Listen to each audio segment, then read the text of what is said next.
আসসালামু আলাইকুম ভিউয়ার্স, আমি সুমাইয়া হাসান। আপনাদের সবাইকে স্বাগত জানাচ্ছি নতুন আরেকটি দিনের আরেকটি ব্লগ দেখার জন্য। আশা করছি যে যেখান থেকে আমার আজকের ভিডিওটি দেখছেন সবাই আল্লাহর রহমতে ভালো আছেন, সুস্থ আছেন। আমরাও আলহামদুলিল্লাহ আল্লাহর রহমতে বেশ ভালো আছি।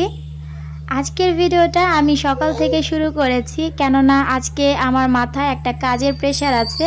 সেটা হচ্ছে আমার ওয়ার্ডরোবের উপরটাকে একদম ডিপ ক্লিন করা।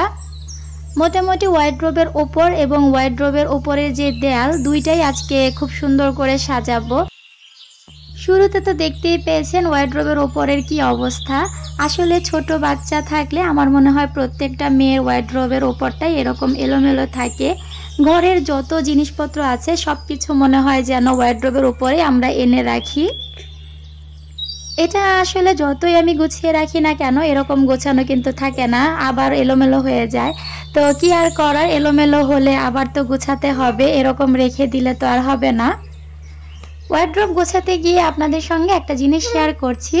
এই জিনিসটা যখন কিনেছিলাম তখন আপনাদের সঙ্গে শেয়ার করা হয়নি। এটা খুবই কাজের একটা জিনিস।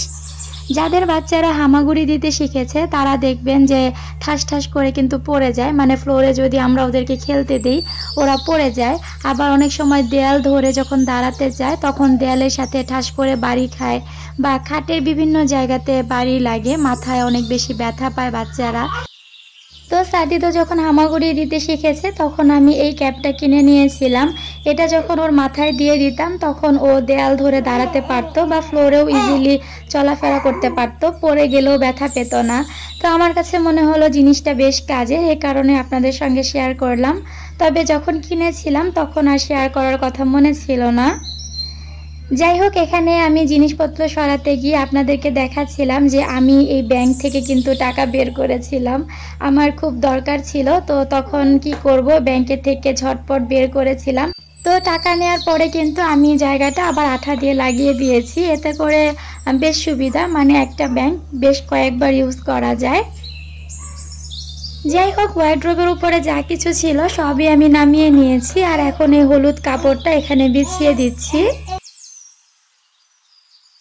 তো এই যে হলুদ কাপড়টা দেখতে পাচ্ছেন, এটাতে কিন্তু আমার ননদিনী হ্যান্ড প্রিন্ট করবে বলে আর্ট করেছিল, কিন্তু বেচারি এটাতে হ্যান্ড প্রিন্ট না করেই আমাদেরকে রেখে চলে গেছে।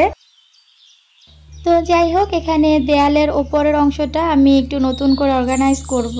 তো শুরুতে যে ওয়ালমেটটা আমি রেখেছিলাম ওইটা অনেক দিন ওভাবেই ছিল, তো ওইটাকে সরিয়ে আমি এই ওয়ালমেটটা এখানে সেট করে দিচ্ছি।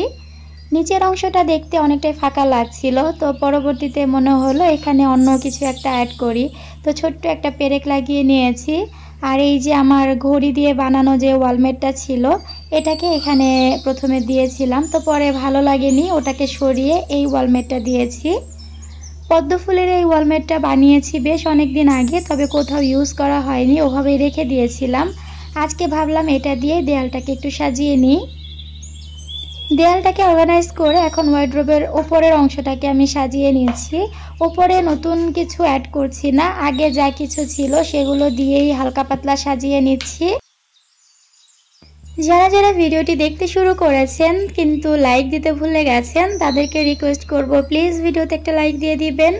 আপনি যদি আজই প্রথম আমার ভিডিওটি দেখে থাকেন আর এই ধরনের ফ্যামিলি ব্লগ ভিডিও দেখতে আপনি পছন্দ করেন তাহলে রিকোয়েস্ট করব চ্যানেলটিকে সাবস্ক্রাইব করে আমার সঙ্গে থেকে যাবেন। তো আপনাদের সঙ্গে কথা বলতে বলতে আমি কিন্তু ওয়ার্ডরোবের উপরটা মোটামুটি গুছিয়ে নিয়েছি। এখানে যে মানি প্ল্যান্ট গাছটা ছিল এটাকে আজকে একটু চেঞ্জ করে এই ফুলদানির ভেতরে পানি দিয়ে তারপর গাছটা রেখেছি, দেখতে বেশ ভালো লাগছিল। এই মাটির হাঁড়িতে এই মানি প্ল্যান্ট গাছটা ছিল, তো এখন যেহেতু গাছটা সরিয়ে নিয়েছি হাঁড়িটাকে আমি এভাবে খালি রেখে দিচ্ছি, পরে অন্য কোনো গাছ এনে এটাতে লাগিয়ে দিব। ঘর সাজাতে আসলে আমরা মেয়েরা অনেক বেশি পছন্দ করি। আমার তো ভীষণ রকম ভালো লাগে নতুন জিনিস দিয়ে ঘরটাকে নতুন করে সাজিয়ে নিতে। আমার ইচ্ছা আছে আমার বেডরুমটাকে আমি একদমই নতুন করে সাজাবো, বেড থেকে শুরু করে পুরো ঘরটাকে নতুন করে একটা লুক দিব। তো তার জন্য আমার ঘরের দেয়ালগুলোকে একটু কালার করতে হবে। তো তো ঈদের মধ্যে যখন একটা লম্বা গ্যাপ থাকবে ওই সময় ইনশাল্লাহ ঘরের দেয়ালগুলোকে কালার করার ইচ্ছা আছে। তখন যদি কালার করতে পারি তাহলে নিশ্চয়ই আপনাদের সঙ্গে আমার এই ছোট্ট রুমের একটা ট্যুর শেয়ার করব।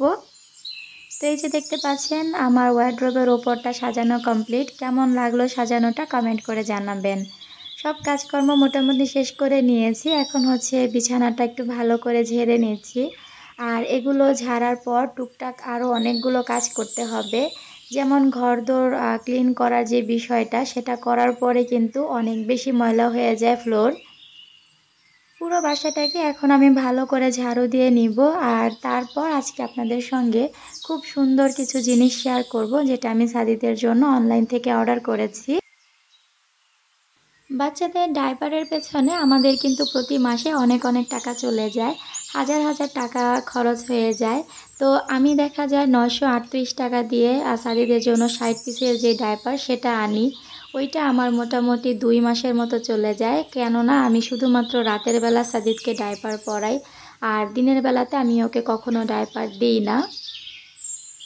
তবে ওর দিনের বেলা যে ডায়পারটা দেই না, এটা নিয়ে ইদানিং আমার একটু সমস্যা হচ্ছে। যেমন ও তো এখন সলিড খাবার খায়, এখন দেখা যায় গায়ে হিসু করে দিলে কিন্তু নামাজে অনেক প্রবলেম হয়।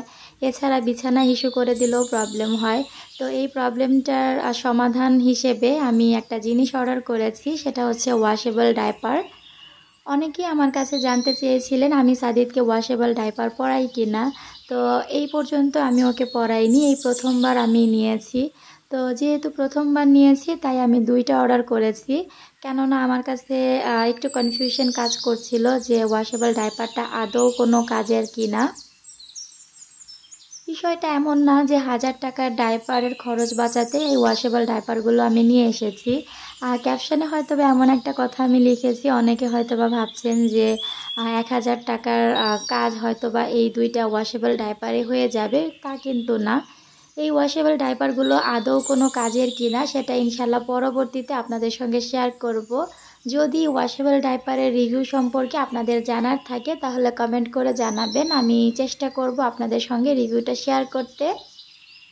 তো যাই হোক, আমি কি কি কিনেছি সেগুলো একটু শেয়ার করি। শুরুতেই দেখতে পেয়েছেন একটা জিনিস আমি আলাদা করে রেখেছি। এইটা আমার খুবই পছন্দের এবং শখের একটা জিনিস, আমি মূলত শখ করেই এই জিনিসটা অর্ডার করেছি। তারপরে একটা লোলদানি অর্ডার করেছিলাম। সাদিদের যেহেতু দাঁত উঠছে, তো অনেকটাই লোল পড়ার সমস্যা, এই কারণে ওর একটু লোলদানি বেশি লাগে। যাই হোক, লোলদানির কোয়ালিটিটা আমার কাছে বেশ ভালো লেগেছে। আর এখানে 2টা ওয়াশেবল ডায়পার দেখতে পাচ্ছেন।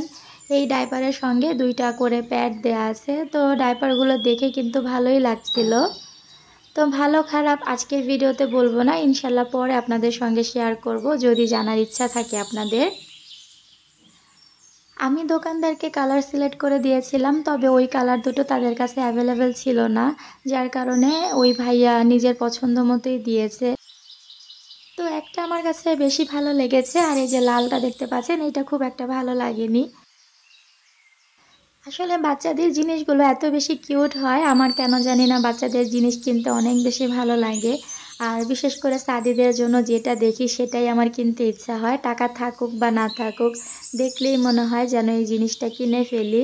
অনলাইনে যেহেতু আমি অনেক বেশি শপিং করি, তাই অনলাইনের শপিংটা আমার কাছে বেশি ভালো লাগে। আসলে আমি যখন ঢাকায় থাকতাম তখন যে কোনো প্রয়োজনীয় জিনিস আমি ঢাকা থেকেই নিতাম। এখন যেহেতু আমি গাজীপুরে আছি, অনেক কিছুই এখানে আমার পছন্দ মতো বা সুবিধা মতো পাওয়া যায় না, যার কারণে অনলাইনই আমার একমাত্র ভরসা। তো যাই হোক, এই যে এখন আপনাদের সঙ্গে আমার শখের জিনিসটা দেখাচ্ছি। এটা মূলত একটা শাওয়ার মগ। তো এই মগটা আমি প্রথম দেখাতেই অনেক বেশি পছন্দ করেছিলাম। অনেক দিনের ইচ্ছা ছিল আমি এই মগটা কিনবো। তো আমাদের এখানে তো এই ধরনের মগ খুব একটা পাওয়া যায় না, তাই আমি অনলাইনে অর্ডার করেছিলাম। আর আমি যেই পেজ থেকে এই প্রোডাক্টগুলো অর্ডার করেছিলাম তাদের কাছ থেকে আমি আগেও প্রোডাক্ট নিয়েছি, তারা বেশ ভালো মানের প্রোডাক্ট দেয়। এই কারণে এবারও তাদের কাছ থেকেই সবগুলো প্রোডাক্ট অর্ডার করেছি। তাদের প্রোডাক্টগুলো দাম অনুযায়ী আমার কাছে বেশ ভালোই মনে হয়। এই যে মগটা দেখতে পাচ্ছেন খুবই কিউট, এটা তো আমার ভীষণ পছন্দ ছিল।